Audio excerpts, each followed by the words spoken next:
हे पानीपत्री वीर जिन जग को बताया आपने, जग जान में अब तक फसाया। पुण्य एवं पाप से पार मग सुख शांति का, यह धर्म का है मर्म, यह विस्फोट आत्म क्रांति का।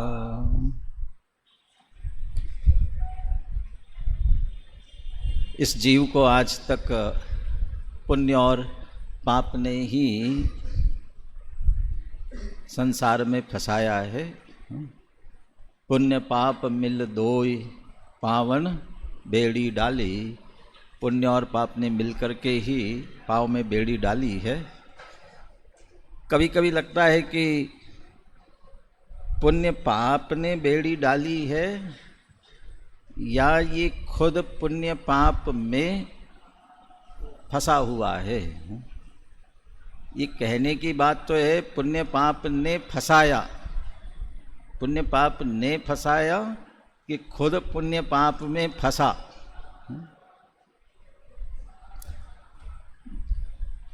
एक व्यक्ति पुराने जमाने में दातुन करने के लिए बैठते थे ना, दंत मंजन दंत, तो रोज अपने घर के दरवाजे पे बैठ के करता था। और सुबह का समय होता था तो सुबह सभी गाय भैंस सभी चरने के लिए निकलती थी ना। तो एक कोई गाय ऐसी थी जिसके बहुत बड़े बड़े सींग थे। यदि रोज वो निकलते हुए देखता ना, उसको रोज देखता तो लगता कि इसमें गर्दन फंसेगी तो कैसा लगेगा, कभी गर्दन इसमें फंस जाए तो कैसा लगेगा। रोज सोचता, फिर सोचते सोचते कि उसको लगा कि कितने दिन सोचते रहेंगे, देख ही लेते एक बार फंसा के। तो फंसा दिया तो क्या हुआ होगा।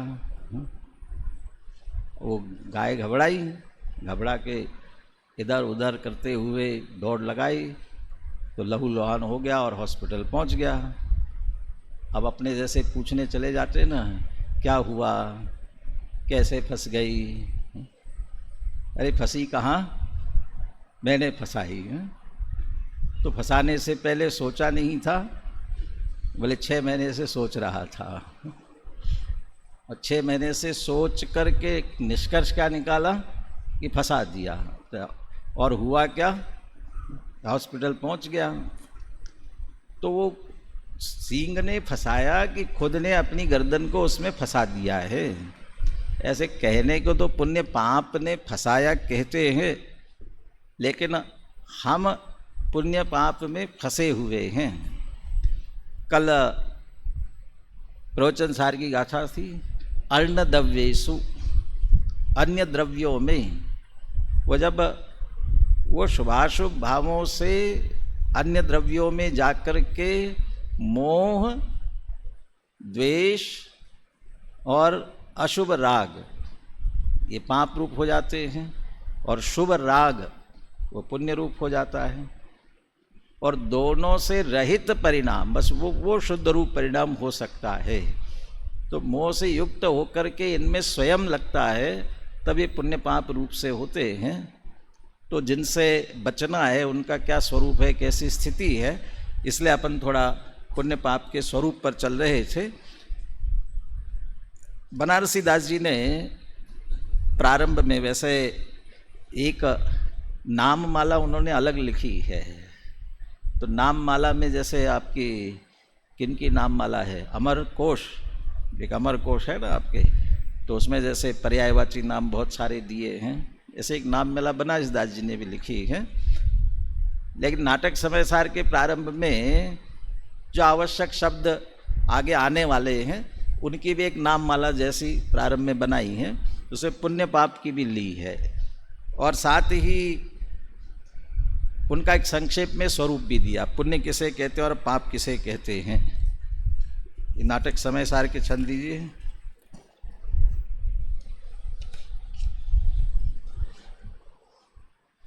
ये वाला नहीं, जो पुण्य पाप का वर्णन, जो विशुद्ध भावनी बंधे।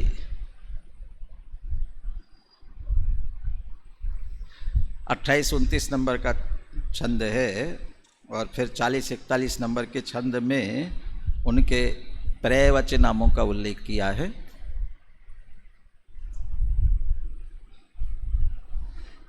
कल अपन ने पुण्य पाप को कर्म कहते हुए तीनों कर्मों के रूप में उसे स्थापित किया था। कौन कौन से तीनों कर्म? द्रव्य कर्म, भाव कर्म, नो कर्म, ये तीनों भी इसमें से निकलेंगे, पुण्य और पाप दोनों के संदर्भ में। एक एक छंद बोले पहले पुण्य का है कि पाप का है? पुण्य का पहले। और सब जगह पुण्य की चर्चा पहले है, जहाँ भी आएगी। पुण्य पाप फल माही, हरख विलखो मत भाई, यह पुद्गल पर जाए, उपजी विन से छिर नाहि। निषेध भी कर रहे तो सबसे पहले पुण्य का ही, तो यहाँ भी पुण्य की चर्चा पहले ले रहे। बोलिए, छंद बोलिए।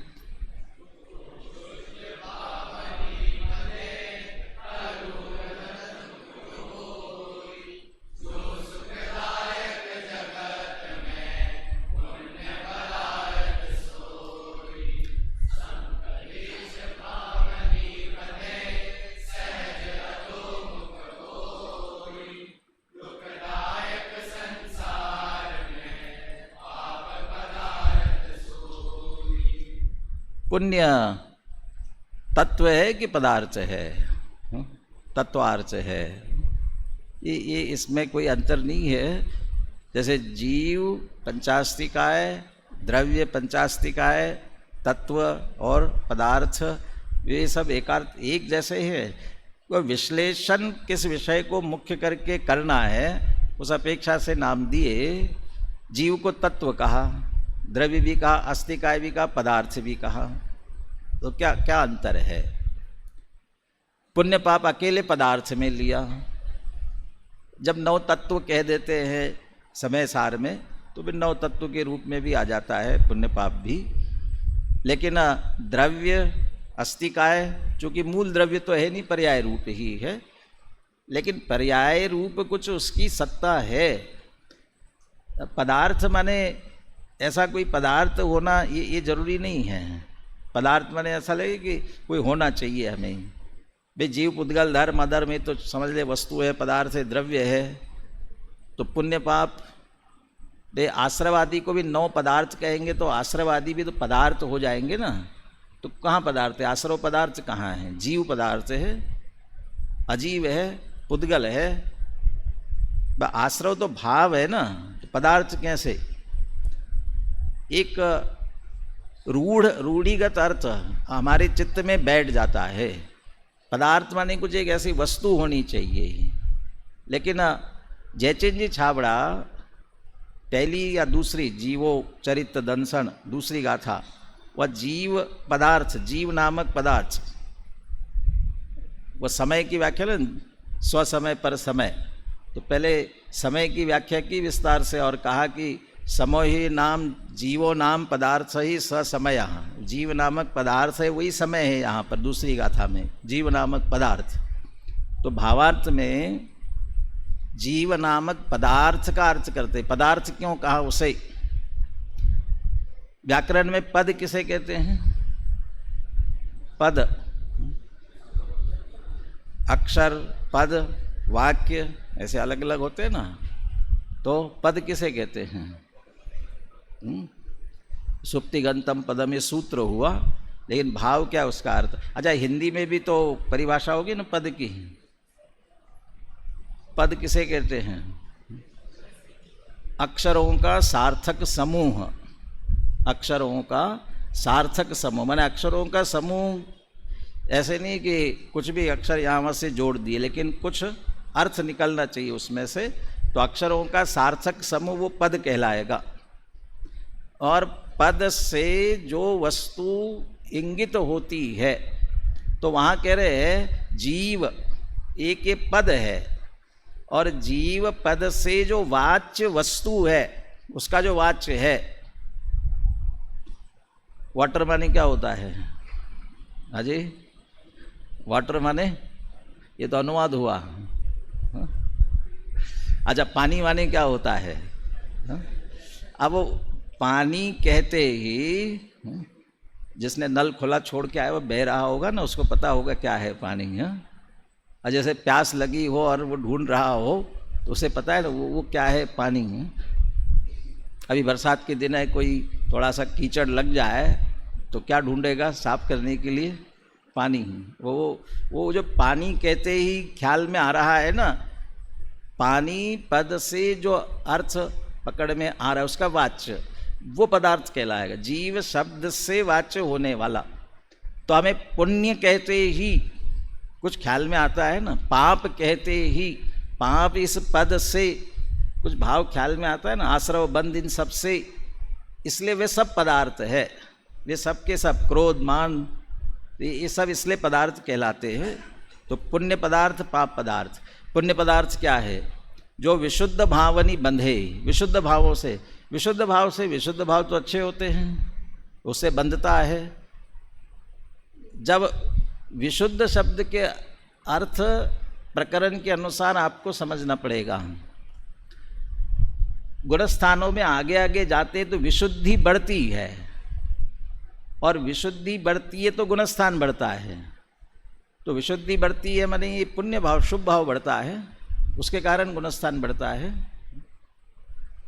यद्यपि जब इन शुभाशुभ भावों के तारतम्य रूप से बंटवारा किया ना, तब अशुभ शुभ और शुद्ध इनके लिए तारतम्यता से गुणस्थानों में लगाया।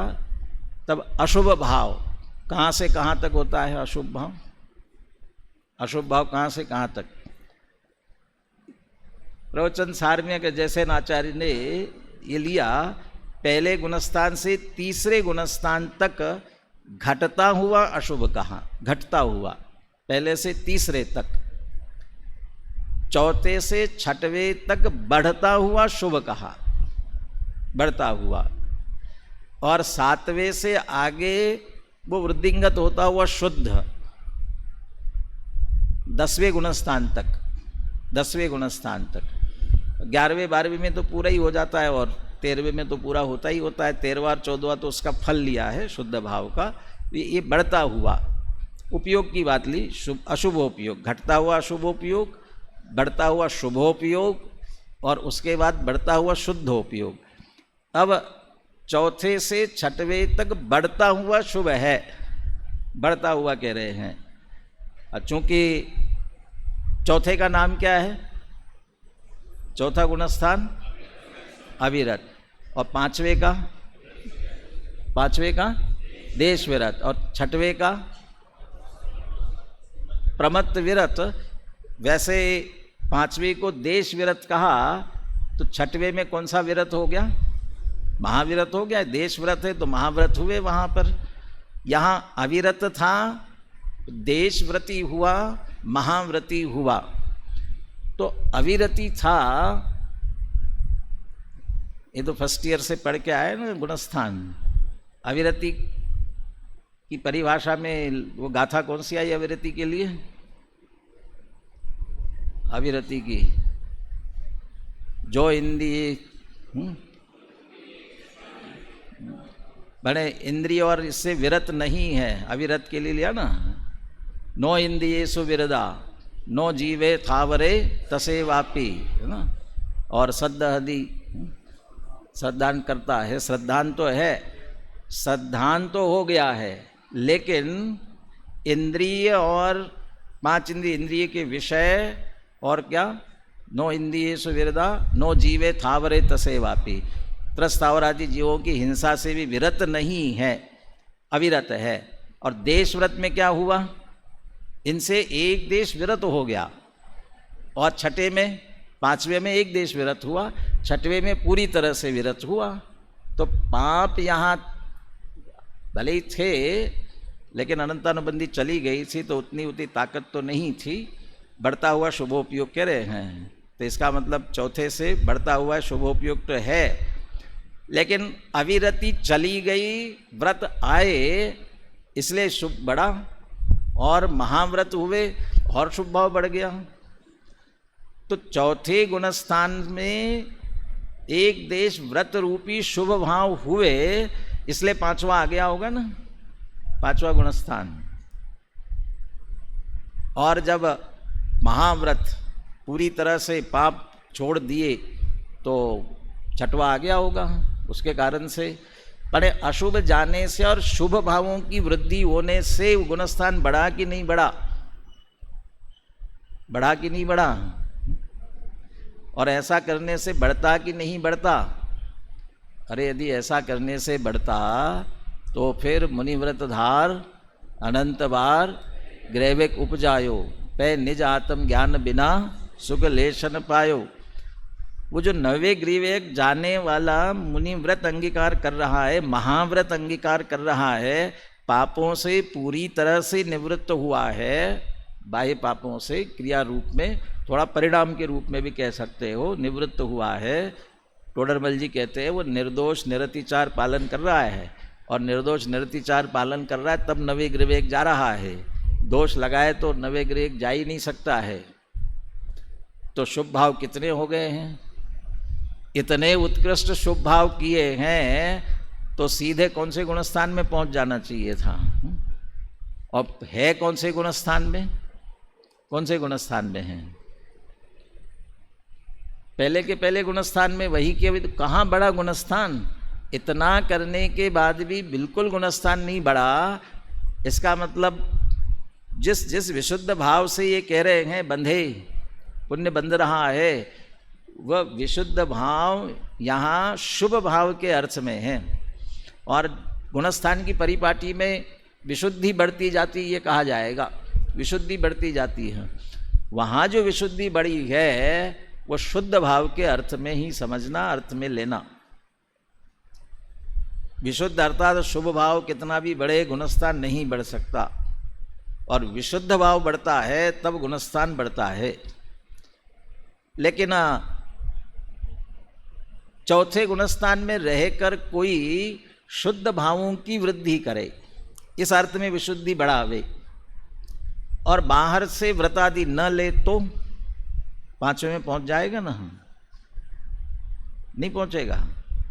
क्या ये तो शुद्ध भाव बढ़ना चाहिए, शुभ भाव का कोई उसमें योगदान नहीं है, फिर जरूरत नहीं है ना। विशुद्धि शुद्ध भाव बढ़ते जाएंगे तो चले जाएंगे ना, नहीं जाएंगे। फिर नहीं जाएंगे तो विशुद्धि बढ़ती गई और शुभ भाव नहीं बढ़ा, शुद्ध भाव बढ़ गया और शुभ भाव नहीं बढ़ा, तो भाई ऐसा होता नहीं है। यदि अगला चौथे से पांचवे के योग्य अंदर शुद्धि आने की योग्यता हो रही है, तो जो उस पांचवें गुणस्थान में पांच इंद्रिय विषय हिंसादि परिणाम पाप नहीं होते हैं, जिनका एक देश ही त्याग होता है, उस प्रकार के परिणाम आते ही नहीं हैं। यहीं उनकी निवृत्ति धीरे धीरे शुरू हो जाती है। तब वह सम्यक दृष्टि ज्ञानी विचार करता है ऐसे परिणाम नहीं आ रहे तो तत्काल छोड़ देना चाहिए, तो बुद्धिपूर्वक छोड़ता है, और तब वो विशुद्धि भी बढ़ती है और इधर वो शुद्ध भाव लिया। द्रव्यलिंग पहले कि भावलिंग पहले, द्रव्यलिंग पहले कि भावलिंग पहले। अब वो अच्छा सातवां गुणस्थान द्रव्यलिंग से आया कि भावलिंग से आया? देखो निमित्त नैमित्तिक संबंध की जहाँ यथा योग्य आवश्यकता स्वीकृति है वहाँ यथा योग्य स्वीकृत भी करना जरूरी है, लेकिन निमित्त नैमित्तिक संबंध के रूप में ही। यदि मात्र अंदर की विशुद्धि बढ़ी और बाहर नग्न दिगंबर अवस्था रूप द्रव्यलिंग धारण नहीं किया है तो सातवें में नहीं पहुंच सकता, और द्रव्यलिंग बाहर से धारण कर लिया है और अंदर वह भाव की विशुद्धि नहीं वृद्धि हुई है तो नहीं पहुंच सकता। आज पहले कौन सा, तो बुद्धिपूर्वक छोड़ता है, परिणाम बढ़ते हैं और सातवें में पहुंच जाता है। लेकिन छोड़ता कब है? वास्तव में ज्ञानी विचार करते करते जब ये स्थिति आती है, उसे अंदर से भाषित होता है, तब बुद्धिपूर्वक त्याग देता है और बुद्धिपूर्वक त्यागता है तो अंदर की विशुद्धि बढ़ती है, तो सात्विक में पहुंचता है, तो उसका भी योगदान है। लेकिन वो सीधा नहीं कर सकता। ये वृद्धि, वो विशुद्ध भावों की वृद्धि वो नियम से शुद्ध भावों के अर्थ में है, या विशुद्ध भाव शुभ भाव के अर्थ में है। तो विशुद्ध भावों से जो बंधे उरद मुख हुई, उरद मुख माने जिसका मुख ऊपर है, तो ऊपर है का अर्थ क्या करेंगे? तो थोड़ा सा हम जैसे शुभ भाव से पुण्य बंधे, और जो आयु की अपेक्षा से ये जीव कहाँ जाता है, गतियों की अपेक्षा से बात करे तो शुभ भाव से स्वर्ग आदि में जाता है, तो इसलिए ऊपर की तरफ चला जाता है। अभी पाप की बात आएगी तो उसको अधोमुख कहने वाले हैं ना, तो बहुत पाप किए तो कहाँ जाएगा, कि नरक आदि में चला जाएगा। तो इस दृष्टि से भी ऊर्ध्वमुख अधोमुख कहते हैं। जब अमीर लोगों की लिस्ट बनती है ना, तो अमीर लोगों की लिस्ट बनती है तो टॉप ऊपर ऊपर चले जाते हैं ना, ऐसे ही कोई कर्ज में डूबे हुए लोगों की लिस्ट बना है तो उसमें भी टॉप हो सकता है ना। अब टॉप होगा तो वो ऊपर जाएगा कि ज़्यादा नीचे जाएगा। अब वो पुण्य के उदय से संपत्ति बढ़ती जा रही है तो ऊपर चला जाता है, और अचानक पाप के उदय से घट जाए तो फिर नीचे आना पड़ता है। वो करोड़पति को रोड़पति होते हुए देर नहीं लगती है, तो कहाँ ऊंचे बैठा था और कहाँ नीचे आ गया। तो उस दृष्टि से ऊर्ध्वमुख कहा जाता है। परिणाम की दृष्टि से भी कह सकते हो, भावों में भी शुभ भाव विशेष परिणाम आ रहे हैं, अच्छे भाव आते हैं तो थोड़ा ऊर्ध्व होता है, अच्छा लगने लगता है। और दूसरा अधोमुख पाप परिणाम आने लगेगा तो क्या करेगा, वो नीचे गड्ढे में गिरेगा। 5 इंद्रिय विषय भोगों में, व्यसनों में, पाप में, इनमें लगेगा तो वो कहेगा ये कहाँ गर्त में जा रहा है। वो उस दृष्टि से अधोमुख कह सकते हैं। ऊर्ध्वमुख हुई पुण्य, अधोमुख हुई वो पाप में चला गया। अच्छा, भाव बंधने की बात आई तो शुभ भाव के लिए कहा, पुण्य के लिए शुद्ध विशुद्ध भाव से बंधता है, और पाप के लिए क्या संक्लेश भाव नहीं बंधे, वो संक्लेश भावों से बनता है।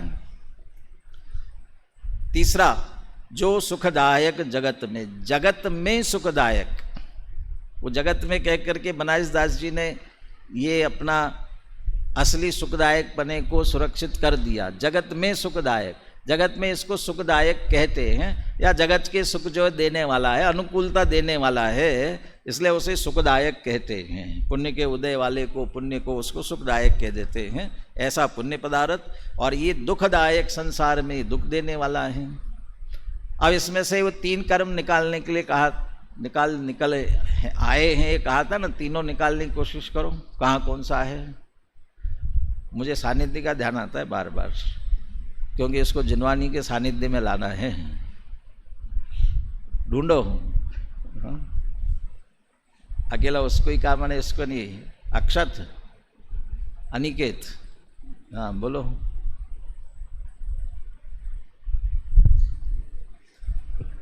अच्छा, क्या क्या ढूंढना है भाई साहब? वो स्क्रीन चला गया। स्क्रीन चली गई भाई, लाओ। हाँ, 3 प्रकार के जो कर्म आए थे, द्रव्य, भाव और नो कर्म, तो इसमें देखना है वो। हाँ, तो इतना सोचना पड़ रहा है। अरे, और आप लोगों को आदि पहले जो विशुद्ध और संक्लेश परिणाम बताए वो हैं भाव कर्म, ले सकते हैं।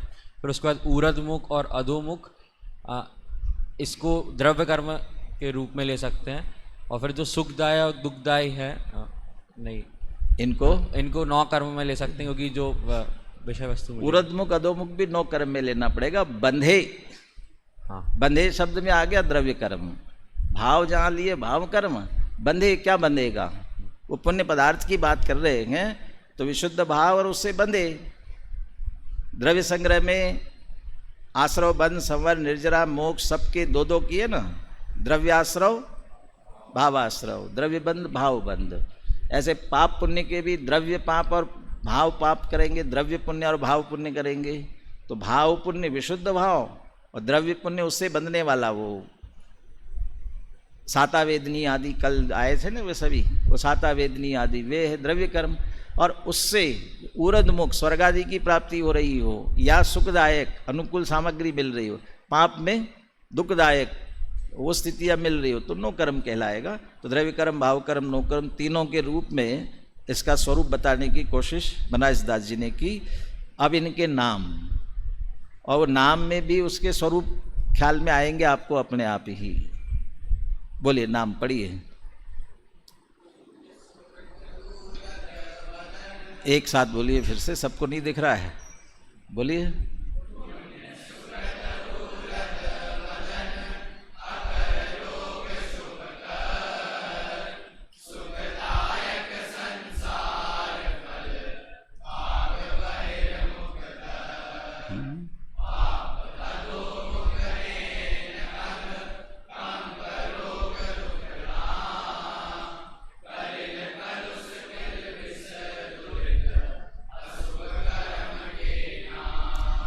शुभ कर्म के नाम कौन कौन से है? पुण्य, या पुण्य का नाम मिले तो शुभ कर्म।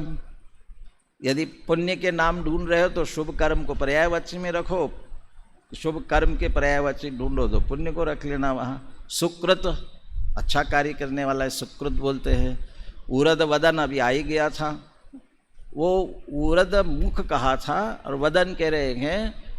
इसमें ऐसा भी कह सकते हो, जो शुभ परिणाम अच्छे भाव करता है ना, वो थोड़ा सा ऊंचा मुख करके चलता है, और पाप करता है वो नीचे है। क्या अधोवदन दिया, क्या अधोमुख? अधोमुख तो ऊपर दिया था, हाँ यहाँ भी लिया ना, पाप के लिए भी अधोमुख, वो नीचे गर्दन करके चलता है। लेकिन ये पुराने ज़माने की बात थी, अब आजकल के ज़माने की बात नहीं है। आजकल के ज़माने की बात तो वो पाप करने के बाद तो, और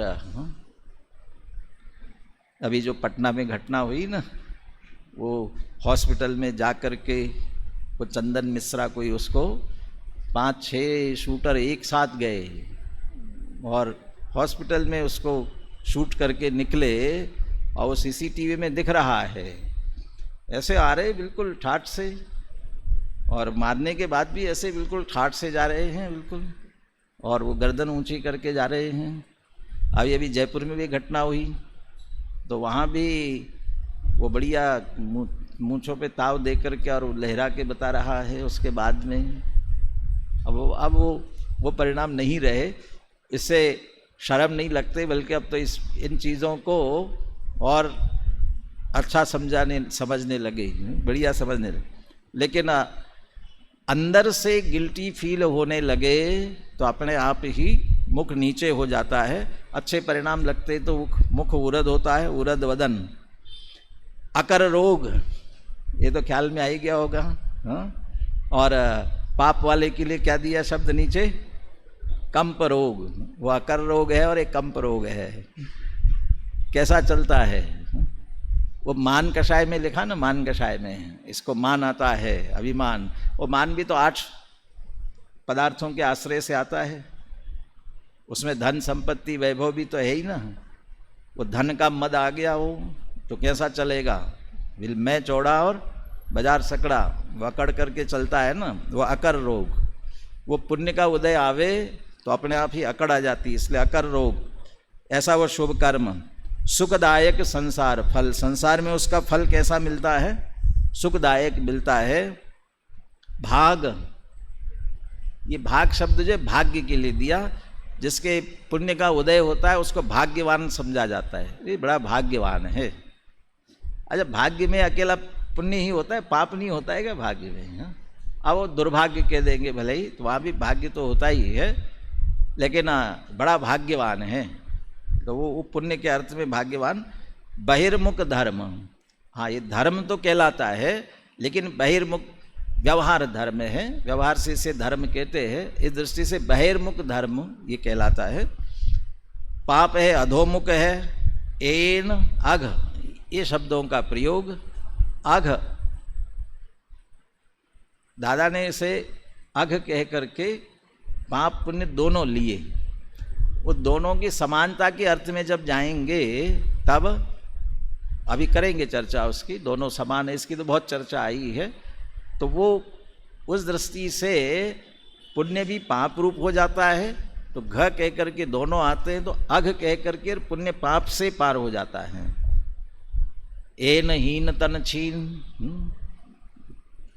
वो टोडरमल जी का है ना, एन हीन तन छीन, तो एन का अर्थ वही पाप ही लिया, अघ कंपरोग कह दिया, दुख धाम, वो सुखदायक संसार फल था ना, ये दुख का धाम है, दुखी, पाप का उदय होगा तो दुखी रहता है।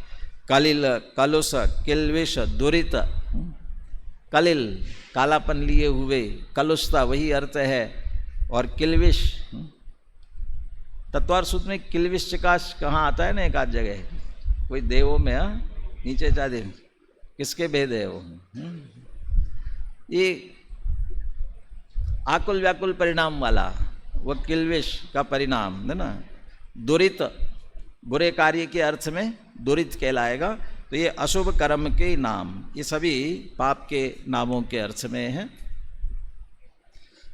पंचास्तिकाय में अपन चलते हैं, ये भाव हो रहे हैं, शुभ से पुण्य का आश्रय होता है, अशुभ से पाप का आश्रय होता है, ये बात तो कर रहे हैं, लेकिन शुभ से यदि पुण्य का आश्रय होता है, कौन से शुभ भाव ऐसे, जैसे पुण्य का आश्रय होता है, अशुभ भाव तो कौन से अशुभ भाव, इनको समझाने की कोशिश की, क्या करना समझ करके, क्या करना समझ करके।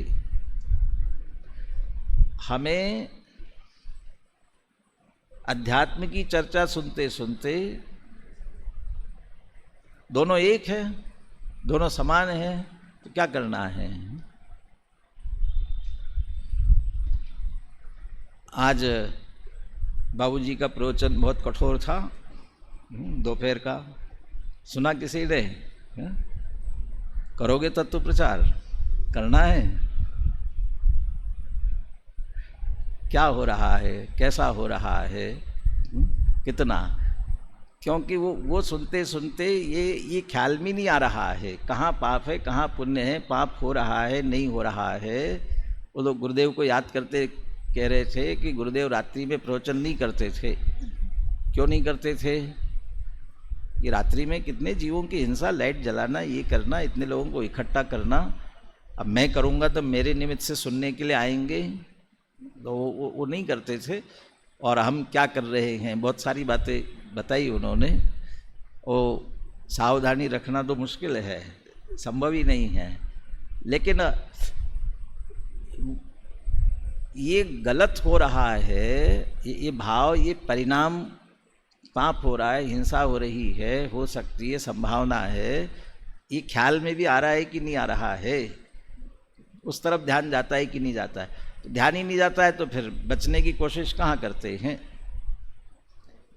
ये नीति का श्लोक है कि कहीं अपने इसमें श्लोक है, पापस्य फलम नेच्छन्ति पापम कुर्वन्ति जन्तवा पुण्यस्य फलम इच्छन्ति पुण्यम नैव कुर्वन्ति जन्तवा।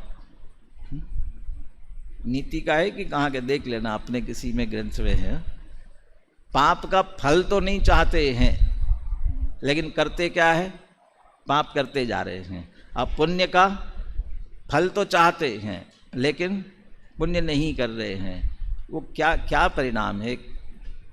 दूसरा,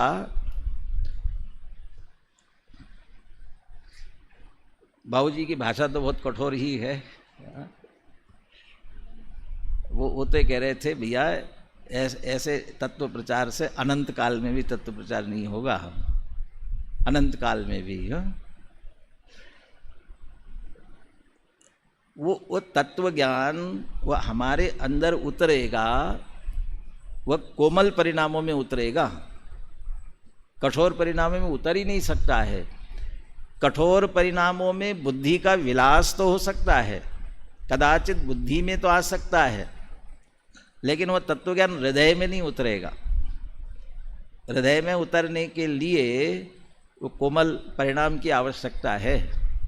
अब वो कोमल, ये पुण्य का आश्रय करने के लिए नहीं है, पुण्य का आश्रय होवे ये तो कारण के रूप में बता रहे हैं, लेकिन परिणाम कौन से, किन परिणामों से।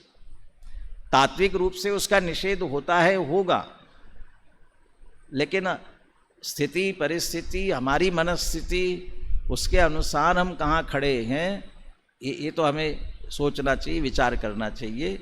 ऐसा सुनते सुनते कहीं वे परिणाम, वो पाप वाले, अशुभ भाव वाले परिणाम, वो कहीं उपादेय के रूप में से तो हमारे, या उपादेय सीधे नहीं लगे, लेकिन क्या हेय नहीं है? हेय नहीं लगना भी तो उपादेय जैसा ही तो है। तो उनके प्रति हेयता का परिणाम न आवे तो वो परिणाम भी ठीक नहीं है ना। यहाँ तो गाथा एक एक अलग अलग लेना पड़ेगी, यहाँ सामने आ जाएगी। पहले पुण्याश्रव वाले थे, गाथा के नंबर नहीं दिए इसमें। अच्छा चलिए यहीं से लेते हैं, एक एक गाथा लीजिए। हाँ 135 से 136 से 137 है। 135 नंबर की गाथा पहले लीजिए, अकेली एक गाथा बोलिए।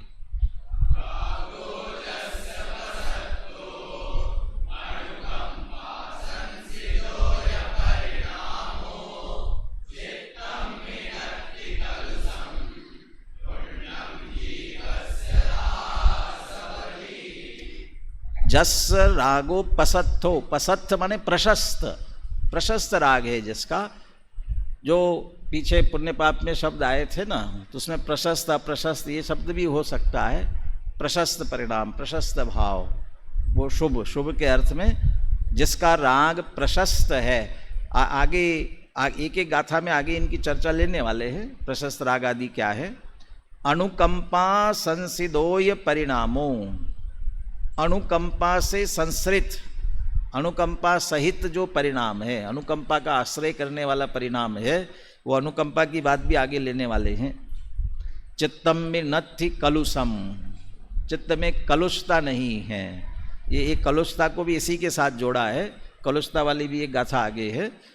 चित्त में कलुषता नहीं है, यदि ऐसा परिणाम है, प्रशस्त राग हो, अनुकंपा हो, चित्त में कलुषता न हो, पुण्यम जीवस्य आसवदी, तो जीव के पुण्य का आश्रव होता है।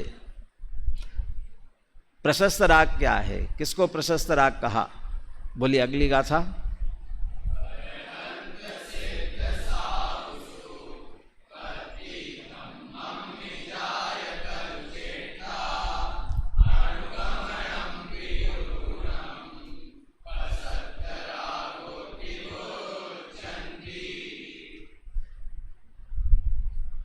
अरहंत सिद्ध साहु सुभक्ति, अरहंत सिद्ध और साधु, अरहंत सिद्ध और साधु 3 हुए कि 5 हुए? अरहंत सिद्ध और साधु 3 की 5? 5 हो गए, माने क्या आ गए? पंच परमेष्ठी। सानिध्य के बाजू में कौन है? श्रीवाल। हाँ हाजी भुवनेश, बताओ कहाँ से 5 आ गए इसमें? अरहंत सिद्ध और साधु कह रहे हैं, हम कह रहे 3 के 5 आ गए हैं। बाकी के 2 भी आए।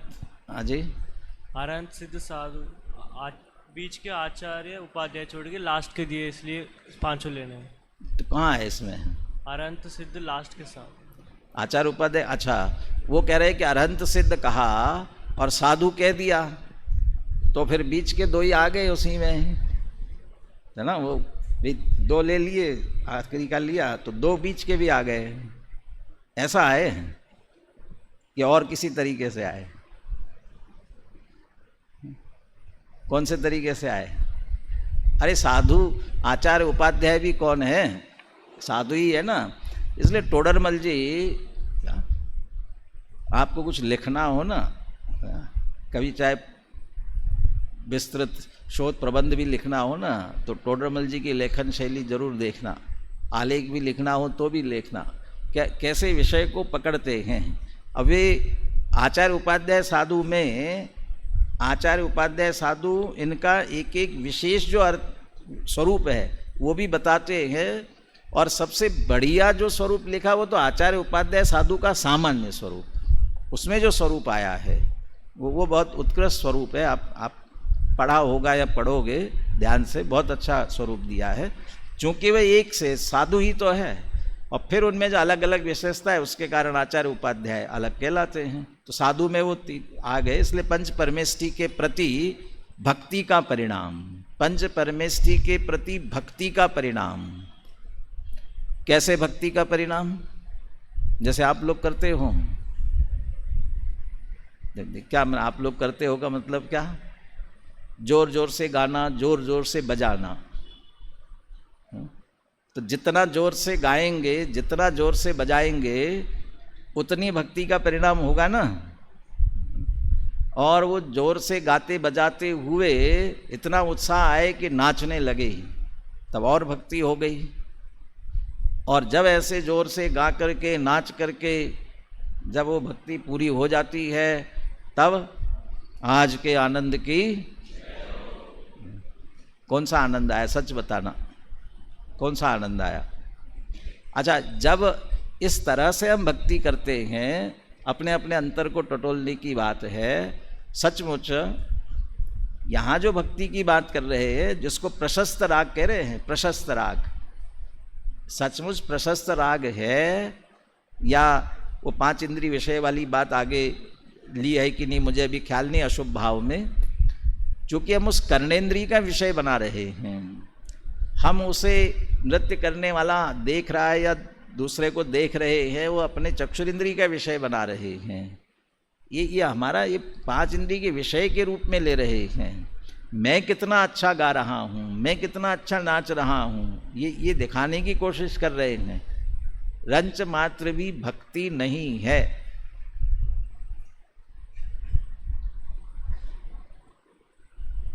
कितने परंपरा बुद्धि से हम कितना बोलते जाते हैं। मंदिर में गए, नमोकार मंत्र, दर्शन करने की विधि है ना, दर्शन करने की विधि के में लिखा हुआ है क्या बोलना चाहिए मंदिर में जाकर के? नमोकार मंत्र, और उसके बाद क्या बोलना चाहिए? चत्तारी मंगल आदि पाठ बोलना चाहिए, फिर कोई स्तुति आदि है तो बोलना चाहिए। तो नमोकार मंत्र बोला, चत्तारी मंगल आदि पाठ बोले तो बोल दिया। चत्तारी मंगल पाठ बोलते हुए सचमुच कभी चित्त में ऐसा विचार आया, चत्तारी मंगलम, कौन मंगल है? चार मंगल है। कौन? ये अरहंत सिद्ध आचार्य उपाध्याय और उनके द्वारा बताया, अरहंत सिद्ध साधु और उनके द्वारा बताया दर, ये मंगल है।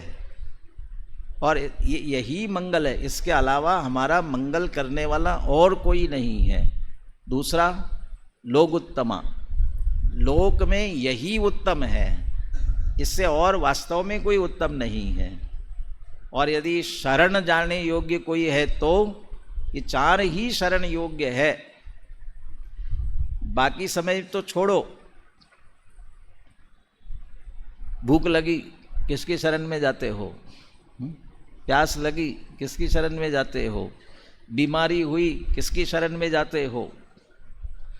एक एक क्षण भी, ये तो रोज का रूटीन का है, ठीक है, लेकिन कभी कोई विशेष प्रतिकूलता आई, वो प्रतिकूलता आते ही किसकी शरण में जाना चाहिए? किसके शरण की याद आती है हमें?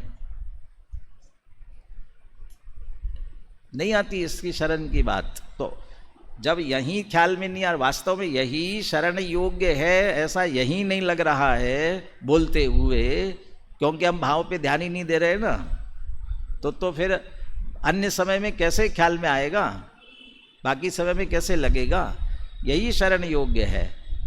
और ज्ञानी धर्मात्माओं को सबसे पहले यही शरण ख्याल में आती है, फिर अपनी विकल्प की पूर्ति के लिए अन्य शरण को कदाचित ढूंढते हैं। ये शरणभूत क्यों? क्योंकि पद्धति बुद्धि से जा रहे हैं, तो हमारा परिणाम ही अनंत सिद्ध भगवान के उनके स्वरूप की तरफ है ही नहीं ना।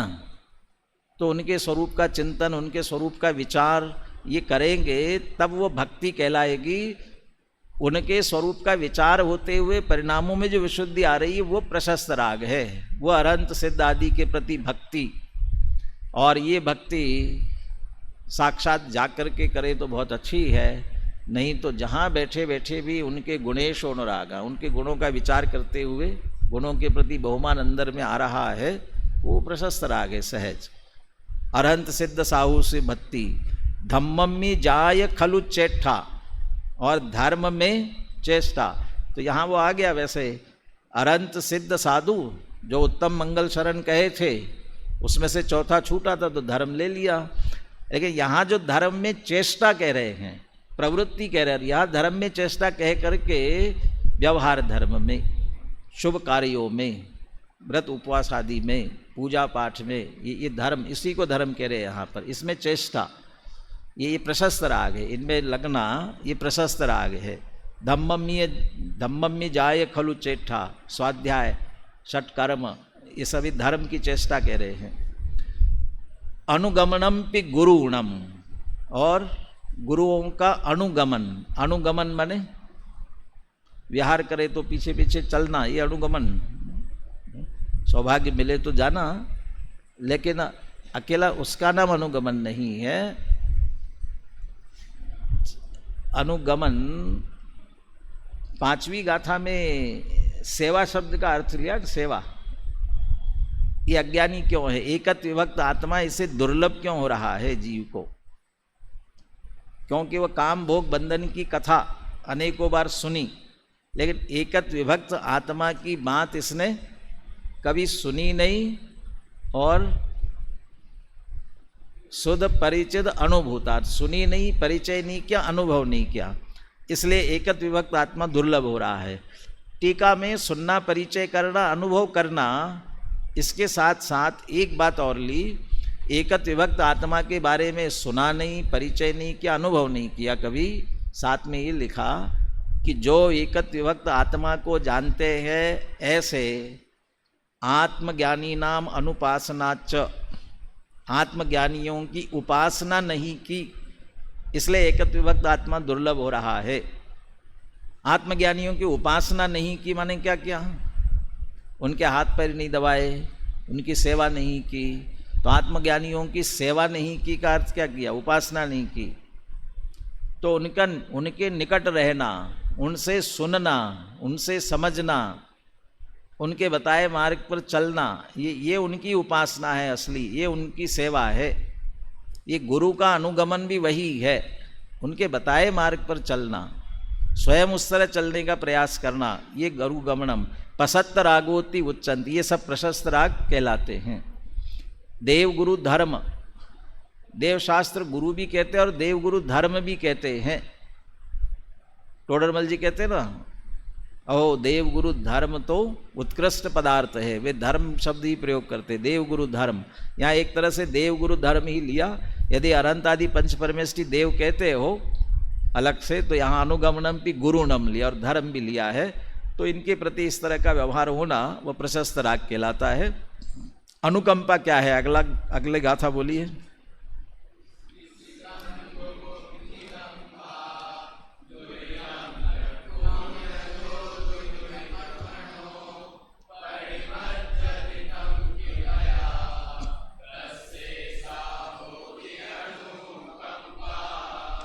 तिसिदम बुभुक्षिदम दुहिदम दक्षूण। तिसिदम माने त्रिषित, त्रिषित माने प्यासा, बुभुक्षिदम, बुभुक्षित माने भूखा, और दुहिदम और किसी प्रकार की किसी पीड़ा हो रही हो, रोग से, कोई एक्सीडेंट कुछ लगा, कहीं पीड़ा हो रही हो, दुहिदम। दक्षूण माने देख करके, दुहिद मनो परिवज्जदु तम किवया। दुहिद मनो, वो जो दुखित, स्वयं दुखित मन हो करके, दुहिद मनो, मन दुखी हुआ, उसका करुणा का भाव आया, और उससे तम परिवज्जदी, उसकी वह सेवा करता है, उसके परिवज्जदी, उसकी शुश्रूषा करता है। कि वया माने कृपा करके उस पर कृपा करके, उसकी कृपा से उसकी जो सेवा करता है, उसकी सुरक्षा करता है, उसकी मदद करता है।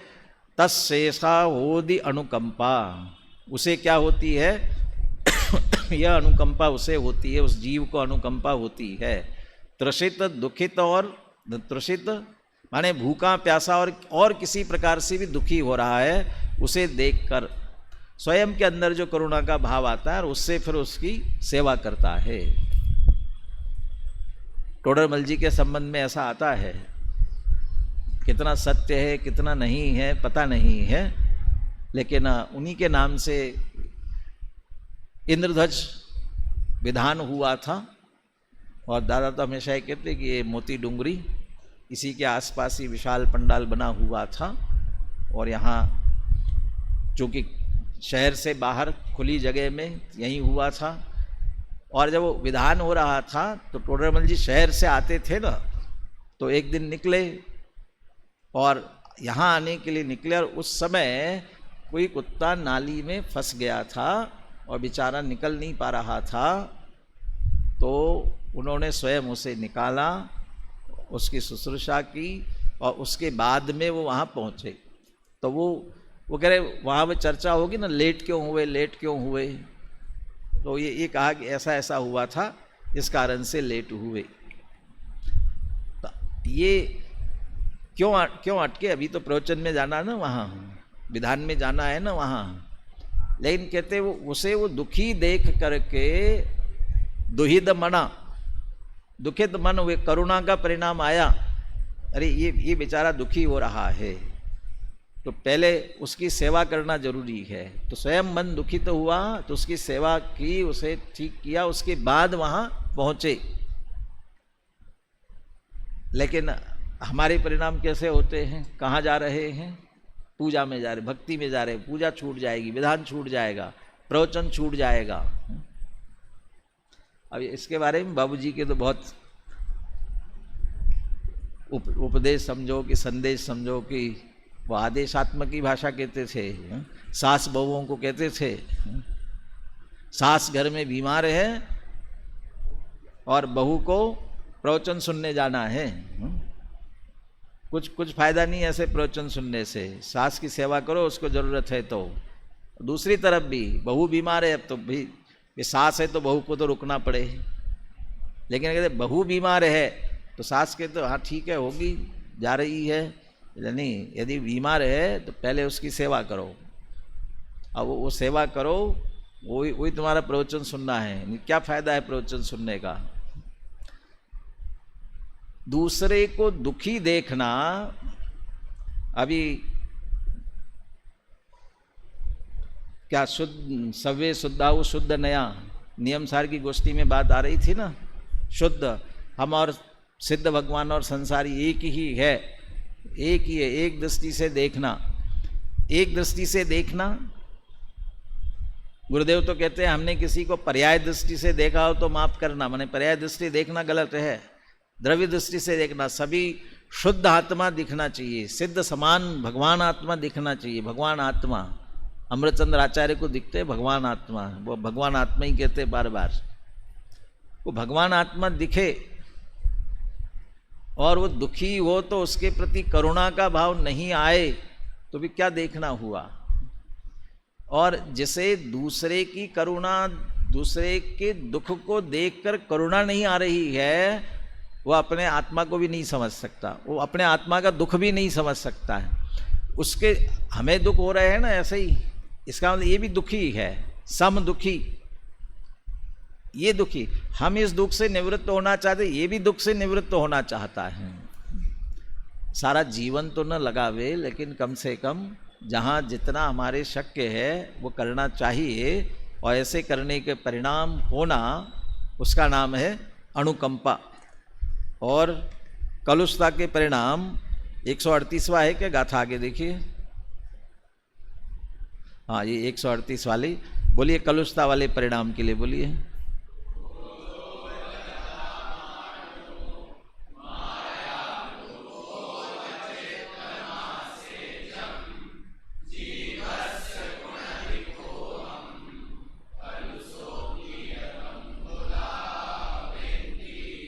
कलुष का परिणाम, कालुष का परिणाम जो पापाश्रव का कारण है, नहीं उल्टा लिया ना, अकलुषित भाव लिया था। पुण्याश्रव में क्या लिया, चित्तम में नत्थि कलुषम, नत्थि कलुषम कहा था, कलुष नहीं है। तो कलुष क्या है जो नहीं है, क्या नहीं होना चाहिए कलुष का परिणाम, इसके लिए कलुष का अर्थ किया इसमें क्रोध। जदा से क्या लिया, जदा, या जब होता है आसेज, जदा जदा आसेज, जब क्रोध मान माया लोभ ये चित्त का आश्रय करते हैं या चित्त इनका आश्रय करता है, चित्त क्रोध मान माया लोभ इनका जब आश्रय करता है जीवस्य कुणदि कोहम, तब जीव को क्षोभ उत्पन्न करता है। चित्त में निश्चित रूप से आकुलता व्याकुलता होती है, क्षुब्ध परिणाम हो जाते हैं। कषाय के परिणाम आए तो क्षुब्ध परिणाम होंगे ही। जो आत्मा को कसे अर्थात दुख दे, वो कलुषित परिणाम जो हो रहे हैं, कलुषोत्तीय तम बुधा वेंती, तो बुद्धिमान जो पुरुष है उसे कलुष परिणाम कहते हैं। और ऐसी कलुषता चित्त में नहीं होना वह प्रशस्त राग है। और ऐसे प्रशस्त राग से पुण्य का आश्रय होता है, पुण्य का बंध होता है। पापाश्रव के कारण की चर्चा कल करेंगे, समय हो गया। सिर्फ टोडरमल जी का एक वाक्य आश्रव तत्व संबंधी भूल में लिखा उन्होंने, प्रशस्त राग करना कि नहीं करना। आश्रव है, पुण्याश्रव है, तो प्रशस्त राग करना चाहिए कि नहीं करना चाहिए। इसके संदर्भ में जो वाक्य लिखा उन्होंने, जब तक वीतराग रूप होकर ज्ञाता दृष्टा रूप न रहा जाए, वीतराग होकर ज्ञाता दृष्टा रूप न रहा जाए, तब तक प्रशस्त राग रूप आचरण करो। परंतु श्रद्धान में उसे मोक्ष मार्ग मानना मिथ्यात्व है, होना मिथ्यात्व नहीं है। कदाचित करना शब्द का भी प्रयोग करो तो भी करने से भी मिथ्यात्व नहीं हो जाएगा, लेकिन मानना मिथ्यात्व है। मोक्ष मार्ग मानोगे, मोक्ष मार्ग मान करके करोगे तो मिथ्यात्व हो जाएगा। छूटेगा कब? वीतराग होकर सहज ज्ञाता दृष्टा रूप रहने की स्थिति आ गई आपकी, तब प्रशस्त राग भी छूट जाएगा, तब छूटेगा। लेकिन जब तक ये स्थिति नहीं आ रही है तब तक प्रशस्त राग रूप आचरण करो, प्रशस्त राग रूप आचरण करो। क्यों कि यदि प्रशस्त राग रूप वीतराग रूप रहकर ज्ञाता दृष्टा की परिणति तो आई नहीं। रागी द्वेषी हो, ज्ञाता दृष्टा रह नहीं सकते हो, जिसे देखते हो उसको देखते ही कहने को तो कहते हैं। पर परिणति से ज्ञानानंद स्वभावी की अंतिम पंक्ति है ना, पर परिणति से अप्रभावी हूं। तो पर परिणति से अप्रभावी हूं, लेकिन अप्रभावी रह पाते हैं। सामने वाले के पर को देखते ही राग द्वेष का परिणाम आए बिना रहता नहीं है, सहज ज्ञाता दृष्टा रह नहीं पा रहे हैं। तब यदि प्रशस्त राग रूप आचरण नहीं करेंगे, अरहंत आदि की भक्ति और इनमें परिणाम नहीं लगाएंगे, तो निश्चित रूप से अप्रशस्त राग में पाप नहीं जाने वाले हैं। और पाप तीव्र परिणाम वाला है, तीव्र कषाय वाला परिणाम है, उसमें तो तत्व विचार तत्व चिंतन हो ही नहीं सकता है। इसके लिए प्रशस्त राग रूप आचरण करो, परंतु श्रद्धान में उसे मोक्ष मार्ग नहीं मानना। श्रद्धान में मोक्ष मार्ग मानने का निषेध किया है तो हमने उसे जीवन में से भी छोड़ दिया है, ये उचित नहीं है। पापाश्रव के कारण क्या है इसकी बात करते हुए फिर पुण्य पाप की एकता के संबंध में ज़्यादा चर्चा करने की जरूरत नहीं है। अब पुण्य पाप अधिकार में जिन बातों की तरफ ध्यान आकर्षित कराया है उस तरफ अपन आगे कल चर्चा करेंगे।